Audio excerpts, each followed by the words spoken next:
सभी विद्यार्थियों को नवी कक्षा के लिए स्वागत है। नवी कक्षा की जो किताब है हिंदी वल्लरी है। हिंदी वल्लरी किताब में पहली कविता का नाम है जय जय भारत माता। जय जय भारत माता कविता के कवि है राष्ट्र कवि मैथिली शरण गुप्त जी हैं।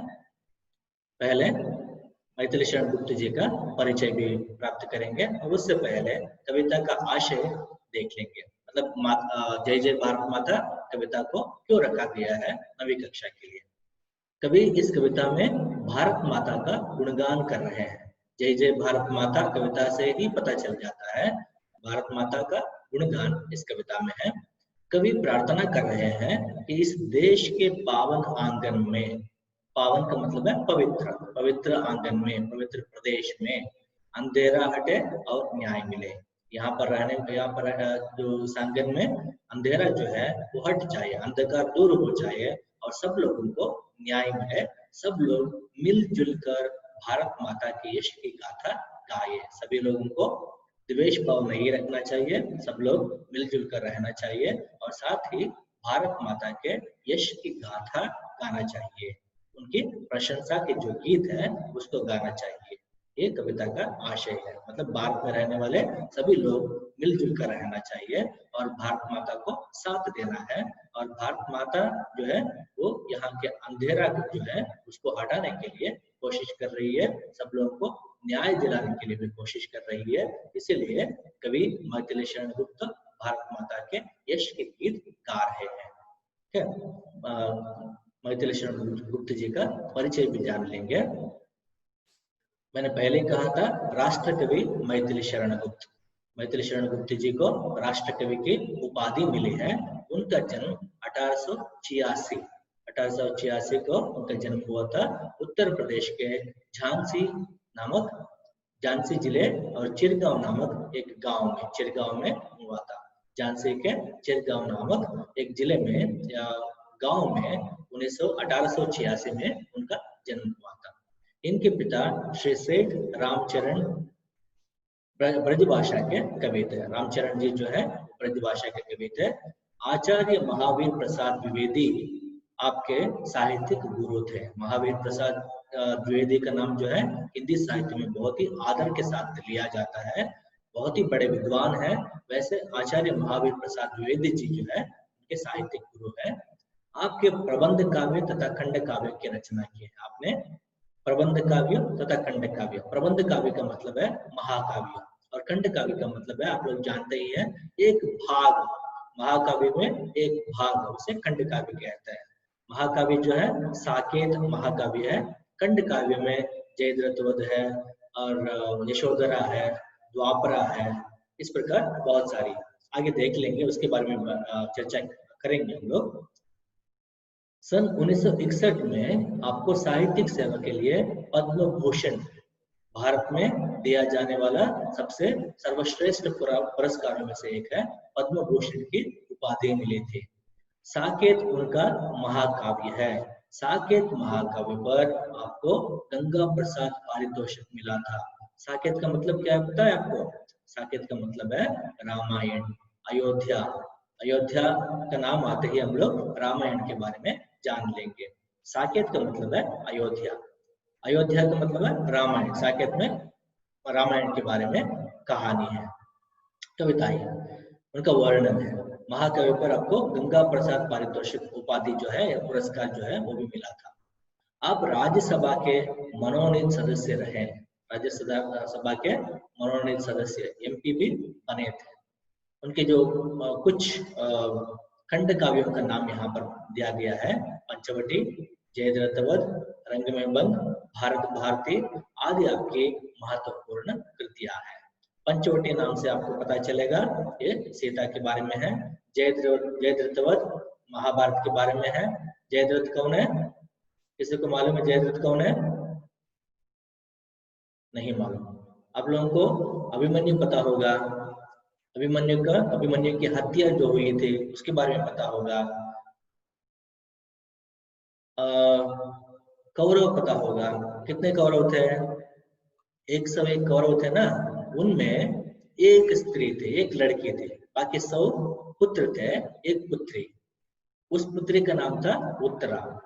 उत्तरा को नाम आप लोगों को शायद मालूम है, जयद्रथ जो है उसी का पति है। ओके, उसका पति जयद्रथ जब क्या बोलते हैं चक्रव्यूह की रचना जब किया गया था, उसमें द्वार पर ही ये खड़ा था, अभिमन्यु को अंदर जाने नहीं दिया था। इसी के कारण जैसे ही अंदर नहीं, बाकी लोगों को, अभिमन्यु को अंदर छोड़ा, बाकी सेना को अंदर जाने नहीं दिया। इसीलिए अंदर जाने के बाद अभिमन्यु मारा गया। अगर सेना भी अंदर गए होते तो शायद ही अभिमन्यु बच सकता था। ओके, जयद्रथवध, रंग में भंग, भारत भारती भी महाकाव्य है।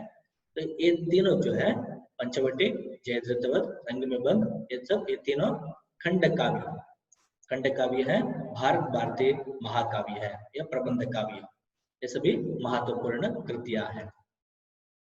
इस कविता में जय जय भारत माता कविता में कुछ कठिन शब्द है। हिया शब्द का प्रयोग हुआ है। हिया का मतलब है हृदय, स्रोत का मतलब है स्त्रोत या उसका मूल जो है वो आंचल। आंचल का मतलब है दामन, पल्ला।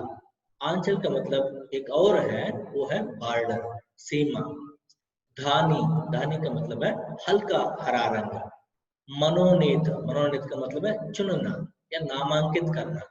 इलेक्टेड नहीं है, ये सेलेक्टेड है। क्या? छाती, छाती का मतलब है वक्षस्थल, सीना। नाथा, नाथा का मतलब है संबंध या रिश्ता। यश, कीर्ति। गाथा, कथा। क्या? नाथा, संबंध या रिश्ता। इस प्रकार कुछ कठिन शब्द हैं, इसको देखेंगे। इसके बाद कविता है। जय जय भारत माता, ऊंचा हिया हिमालय तेरा, उसमें कितना स्नेह भरा, दिल में अपने आग दबाकर रखता हमको हरा भरा, सौ सौ स्रोतों से बह बह कर है पानी फूटा आता, जय जय भारत माता। बहुत ही अच्छी कविता है और हर एक में राइमिंग वर्ड्स भी है। हम लोग आप देखेंगे तो कविता जो है तो पढ़ने के लिए भी आसान है और याद रखने के लिए भी आसान है। जय जय भारत माता, कवि यहाँ पर भारत माता की प्रशंसा कर रहा है, जय जयकार कर रहा है और कहता है ऊंचा हिया। हिया का मतलब हमने देखा था पहले, हृदय। तुम्हारा हृदय जो है बहुत ही ऊंचा है। ऊंचा का मतलब है विशाल। कितना विशाल है, कितना ऊंचा है वो? हिमालय जैसा, हिमालय के समान ऊंचा हृदय वाली हो तुम। कवि कहता है बहुत ही ऊंचा हृदय वाली तुम हो भारत माता। उसमें कितना स्नेह भरा, और इतना विशाल हृदय में बहुत सारे स्नेह स्नेह जो है भरा हुआ है। दिल में अपने आग दबाकर, देखिए कितने अच्छे शब्दों का इसमें प्रयोग किया गया है। दिल में अपने आग दबाकर मतलब बहुत ही कष्टों को तुम अपने अंदर ही रखते हो, अपने मन के अंदर ही रखते हो। रखता हमको हरा भरा, लेकिन हमको सुख के साथ यहाँ पर जीने के लिए छोड़ा है तुमने। कष्ट को तुम सह लेती हो, अपने मन में रख लेती हो, लेकिन सुख शांति से हमें रखने के लिए तुमने हरा भरा रखा है। बहुत ही चैन से यहाँ पर रहने के लिए हमें छोड़ा है। सौ सौ स्रोतों से बह बह कर, सौ सौ स्रोतों से मतलब हजारों स्रोतों से, हजारों मूलों से यहाँ पर पानी जो है फूटा आता है, बह बह कर आता है। हे माता तुम्हें जय जय हो, जय जय भारत माता। तो इस प्रकार कवि यहाँ पर भारत माता का गुणगान कर रहा है। फिर से एक बार कविता पढ़ूंगा। जय जय भारत माता, ऊंचा हिया हिमालय तेरा, उसमें कितना स्नेह भरा, दिल में अपने आग दबाकर रखता हमको हरा भरा। इस पंक्ति के बारे में आप लोगों को 2 अंक के लिए प्रश्न पूछ सकते हैं। कवि भारत माता को दिल में अपने आग दबाकर शब्द का प्रयोग क्यों किया है, इस प्रकार कहेंगे तो आपको लिखना होगा, मन में बहुत ही कष्टों को सहते हुए भी भारत माता ने हम लोगों को हरा भरा खुशी के साथ जीने के लिए छोड़ा है। तो सभी कष्टों को वो सह लेती है, हमें खुशी के साथ रहने के लिए छोड़ा है। इसीलिए कवि ने दिल में अपने आग दबाकर शब्द का प्रयोग किया है। वैसे उत्तर लिखना होगा। सौ सौ स्रोतों से बह बह कर है पानी फूटा आता। तो यहाँ पर हजारों नदियां हैं, बहुत सारे नदियां हैं, धाराएं हैं। ओके, इसलिए पानी की कमी इस देश में नहीं है। जय जय भारत माता। अपने विशाल हृदय वाले, ऊंचे हृदय वाले, हिमालय जैसे हृदय वाले, अपने में कष्ट को सहते हुए लोगों को तुमने बहुत ही खुशी से जीने के लिए छोड़ा है, और पानी की यहाँ पर कमी नहीं है। वैसे भारत को मैं जय जयकार करना चाहता हूँ। इस प्रकार कवि यहाँ पर कहता है। दूसरा जो पद्यांश है उसको देखेंगे। कमल खिले हैं, कमल खिले तेरे पानी में। कमल जो है तुम्हारे पानी में खिल उठा है। धरती है आम फले, धरती पर, भूमि पर पानी में कमल का फूल है, और धरती में आम फले। आम जो है फलों का राजा है, तो आम जैसा आम भी यहाँ पर इस धरती पर फला हुआ है। इस धानी आंचल में देखो, धानी का मतलब हमने पहले देखा था हरा सा रंग, हरा रंग। इस धानी आंचल, अंचल का मतलब मैंने पहले भी कहा था, अंचल सीमा के लिए भी प्रयोग करते हैं। पल्लू है, पल्लू के अर्थ में भी ले सकते हैं, लेकिन यहाँ पर सीमा के अर्थ में लेंगे, बॉर्डर के अर्थ में हम लोग लेंगे। इस धानी, हरियाली से भरा हुआ जो आंचल है या सीमा है, इसमें कितने सुंदर भाव पले हैं। मतलब इसमें रहने वाले, इस आंचल में रहने वाले सभी लोग बहुत ही भेदभाव को छोड़कर भाई भाई से मिल रहे सदा ही, अपने भाईचारे को निभा रहे हैं। ओके, भाई भाई से मिल रहे सदा ही। एक भाई दूसरे भाई से जैसा मिलता हो वैसे ही यहाँ पर मिल रहे हैं। लोगों में द्वेष की भावना नहीं है। टूटे कभी न नाता, उनकी जो नाता है मतलब रिश्ता जो है कभी नहीं टूटा है। मतलब ये जो आंचल, इस आंचल के बाद भी जो जितने भी देश हैं, उन देशों के साथ भारत का जो रिश्ता है वो भाई भाई का रिश्ता रखा है भारत माता ने। मतलब भारत वाले दूसरे देश वालों को भाई के रूप में मानते हैं। उनमें उनका जो रिश्ता है कभी नहीं टूटा हुआ है। इतने इतने सारे भावनाओं को भरा हुआ ये जो देश है, उस देश को या भारत माता को कभी जय जयकार करता है। तो फिर से एक बार मैं पढ़ूंगा, देख लीजिए। कमल खिले हैं, कमल खिले हैं तेरे पानी में, धरती पर है आम फले। इस धानी आंचल में देखो कितने सुंदर भाव फले, भाई भाई मिल रहे सदा ही, टूटे कभी न नाता, जय जय भारत माता। बहुत अच्छी कविता है, आप एक बार पढ़कर सुन लीजिए। ओके, और तीसरा अनुच्छेद है, तेरी लाल दिशा में ही माँ चंद्र सूर्य चिरकाल रहे।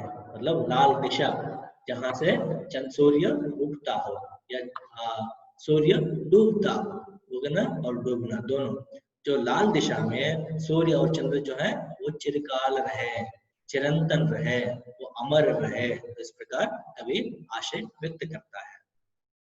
तेरे पावन आंगन में, इस पवित्र आंगन में, इस पवित्र देश में, तेरे पावन आंगन का मतलब है यहाँ पर जहां तुम्हारा आंगन है, जहां तुम रह रही हो। मतलब इस देश, भारत देश के लिए कह रहे हैं, अंधकार हटे।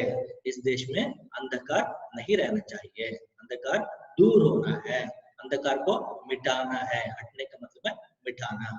और साथ ही ज्ञान मिले, यहाँ पर रहने वाले सभी लोगों को ज्ञान मिले, अंधकार हट जाए। मिलजुल कर हम सब गाए, यहाँ पर रहने वाले सभी लोग मिलजुल कर रहते हुए सब लोग गाना चाहिए। क्या गाना है? तेरे यश की गाथा, भारत माता के प्रशंसा की गाथा जो है, यश की गाथा, जीत की गाथा जो है उसे गाना चाहिए। इसलिए कवि कहता है ये माता तुम्हें जय जयकार, जय जय हो, जय जय भारत माता। इस प्रकार कवि 3 अनुच्छेदों में अपनी जो इच्छा है उसे व्यक्त किया है। तीसरा अनुच्छेद या तीसरा पद्यांश वैसे एक बार पढ़ूंगा।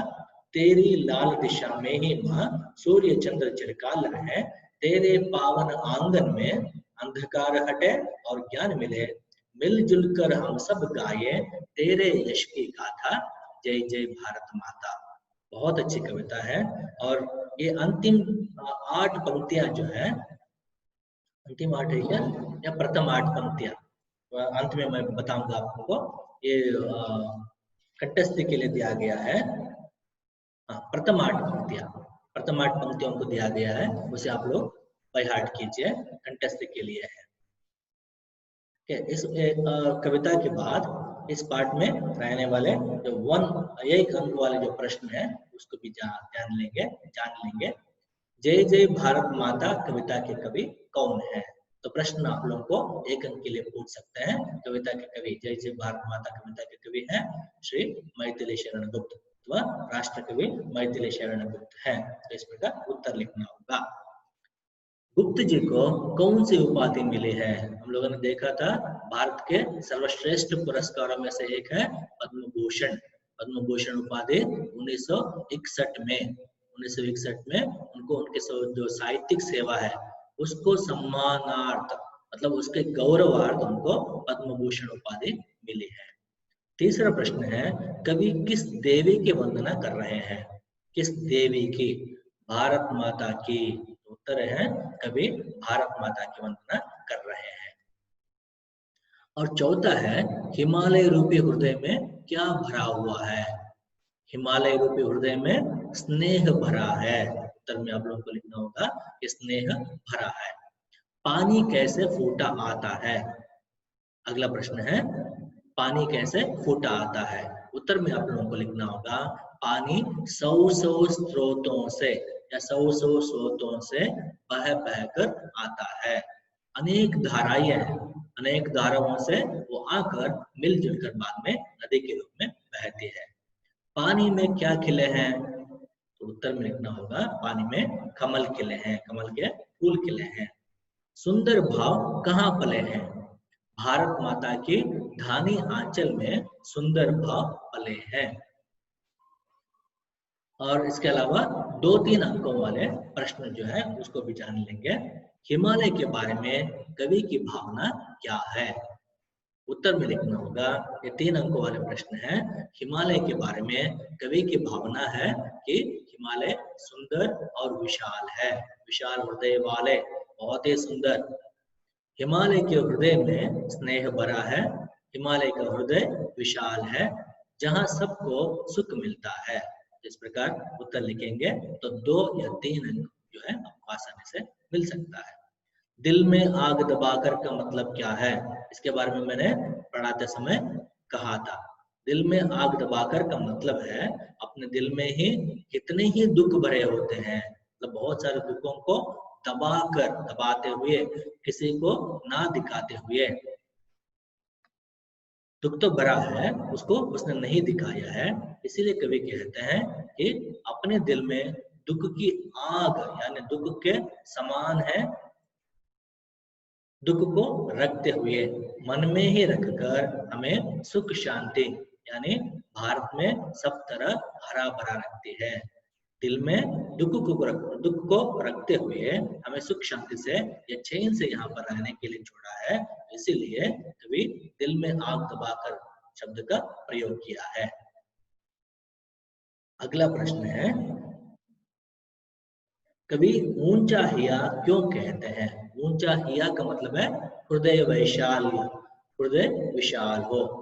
कभी ऊंचा हिया इसलिए कहते हैं कि हिमालय का जो शिखर है बहुत ही ऊंचा है, इसके समान भारत माता का हृदय बहुत ऊंचा या श्रेष्ठ और विशाल है, इसलिए ऊंचा हिया कहा है। चौथा प्रश्न है, हमें मिलजुल कर कौन सा गीत गाना चाहिए? भारतवासियों को, सभी लोगों को मिलजुल कर कौन सा गीत गाना चाहिए? हमें भारत माता का यश का गीत गाना चाहिए। भारत में सब लोगों में एकता की भावना, एकता का मतलब है यूनिटी, एकता की भावना सदा रहे, हम सब एक हैं की भावना रहे। इसी एकता से हमें आपस में मिलजुल कर भारत माता के यश या कीर्ति का गीत जो है गा सकते हैं, गाना चाहिए। इस प्रकार कवि का जो आशय है इसमें व्यक्त हुआ है। इसके अलावा खालिस्तान प्रिय ये भी है, भारत का हिया डैश है, तो उसमें उत्तर है ऊंचा। दिल में डैश दबाकर रखता हमको डैश, इस प्रकार टेक्स्ट बुक में दिया गया है। तो डैशेस में आप लोगों को आग और हरा भरा शब्द को भरना चाहिए। और तीसरा जो खाली जगह है डैश चिरकाल रहे, उसमें उत्तर के रूप में लिखना है चंद्र सूर्य या सूर्य चंद्र। और एक था, ठीक है, कुछ और दिया गया है, नमूने के अनुसार तुकांत शब्द लिखें। आता जाता, पले फले, नाता आता। ओके, इसके अलावा फिफ्थ मेन में कुछ शब्दों को ऐसे दिया गया है, कविता में बह बह कर पानी आता का प्रयोग हुआ है, उसी प्रकार निम्नलिखित शब्दों में से सही शब्द चुनकर वाक्य पूर्ण कीजिए। बालक गिर गिर कर सीखता है। आप लोगों ने प्राइमरी में ये कविता पढ़े होंगे या 7वीं 8वीं में पढ़े होंगे। भाषा सुन सुनकर बोली जाती है, मेघ मिट मिट कर बरसते हैं, बच्चा देख देख कर चलता है। क्या इसे अपने नोट्स में लिख सकते हैं, प्रैक्टिस कीजिए इसे लिखकर। इसके अलावा अनुरूपता, क्या इस कविता के प्रथम 8 पंक्तियों को कंठस्थ कीजिए। तो कविता जो है 8 पंक्तियों को, प्रथम 8 पंक्तियों को आप लोगों को बाय हार्ट करना होगा, कंठस्थ करना होगा, लिखकर आप लोगों को प्रैक्टिस करना होगा। इसके अलावा अनुरूपता है सागर विशाल, सागर विशाल सागर है हम लोग वो कहते हैं। क्या हिमालय ऊंचा, सागर विशाल है तो हिमालय ऊंचा पर्वत है। अंधकार अंधेरा, पवित्र पावन। आम धरती, धरती पर आम का पेड़ होता है। कमल पानी, कमल का फूल जो है वो पानी में मिलता है। सूर्य सूरज, चंद्र चांद या चंद्रमा। इस प्रकार उत्तर लिख सकते हैं। शायद आप लोगों को समझ में आ गया होगा। आप सब लोगों को मैं धन्यवाद अर्पित करना चाहता हूँ।